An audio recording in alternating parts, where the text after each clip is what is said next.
درمونو عزتمنو دا پرون چې د بلوچانو په سیمه کې کومه واقعه پیښه شوې ده چې یو هلک و نجلۍ سره تللي دي، واده یې سره کړی دي، نو هغه ډیلګانو، سردارانو یا خپلوانو دا فیصله کړې ده په یو غره کې دواړه شهیدان کړي دي. اول خو عزتمنو د داسې فیصلو د داسې قتلو حق شریعت و هیچا ته نه دی ورکړی. کم ځای کې چې شریعت قرآن الله یو قتل نه وي جایز کړی، هلته قتل کول، څوک مړه کول، په قرآن کې الله فرمایي فکأنما قتل الناس جمیعا، لکه ټول انسانیت چې مړ کړي.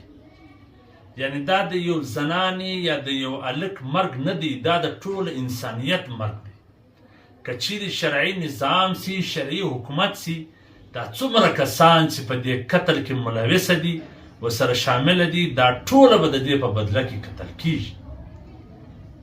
دویمه خبره دا د عزتمنو مفتی شفیع عثماني صاحب رحمه الله فرمایي چې یو د مکې د مشرکانو جهالت و یو زموږ جهالت په افراط تفرید کې یو، لکه څنګه چې هغو د زنانو څخه حق اخیستی و، دغسې موږ هم ځینې اخیستی. په یو ځای کې د زنانې و حق ته، د زنانې و اختیار ته، د زنانې و خوښه ته نه کتله کېږي.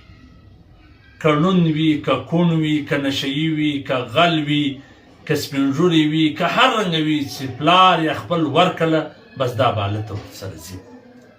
اننګې دغه زنانه ولې دا نه کوي چې دا پلار یا دا ورور دومره غلطه فیصله وکړي چې ګر د ژوند یې په جهنم کې واچي، ګر د ژوند یې په اور کې ور واچي. دی ولې د خپلوانو خلاف یو داسې اقدام نه کوي لکه دی چې د دې خلاف کوي. دویمه خبره دا د عزتمنو زموږ ستاسو په معاشره او په سیمو کې رواجو او رسمو ته دومره ځای ورکول سوی دی چې یو زنانه 10 کاله ته ورسېږي لا یې واده نه کېږي، 10 کاله ته ورسېږي کوزده یې نه کېږي. د نامه دپاره، د رسم د رواج دپاره هغه ځای ته رسولي چې په سوو مرکې ورته کېږي، ولې دا مسکین دی، دا پلانی دی، دا پلانی دی، دی نه ورکوي. اخر چې درمیان تېر سي بارنو هغه مرکې نه ورته راځي، بیا داسې یو اقدام کوي. او بله خبره عزتمن چې داسې واقعات پیښیږي، ولې په کار دا ده چې ته اول خپله دروازه مضبوطه کړې، ته خپله پرده مضبوطه کړې چې ستا زنانه د یو چا سره تعلق نه کړي پیدا. که پیدا سو بیا باید غیرتونه نه پر وکړي. ستا د مرکه درله، د هلک د خواسه، ستا د لور هم خوښه ده، د هلک د کورنۍ هم خوښه ده، نو خو بیا یې ورکړه. بیا ولې غیرت کوې؟ بیا ولې د دې لور سره ظلم کوې؟ بیا ولې د دې معاشرې سره ظلم کوې؟ ولې؟ موږ خپله په مرکو کې کلي چې سره تښتېدلي چې ورسې، ولې مولوي صاحب مرکه نه کول؟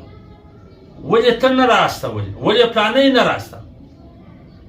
او چې مرکه ورته وکړې، والله په دې ښار کې داسې مرکو کې زه تللی یم چې 14مه مرکه یې زموږ چې ورکه حاجي صاحب، ورکه حاجي صاحب، دا ستا د لور هم خوښه ده، د دې ځوان هم خوښه، لیکن نه یې ورکوي.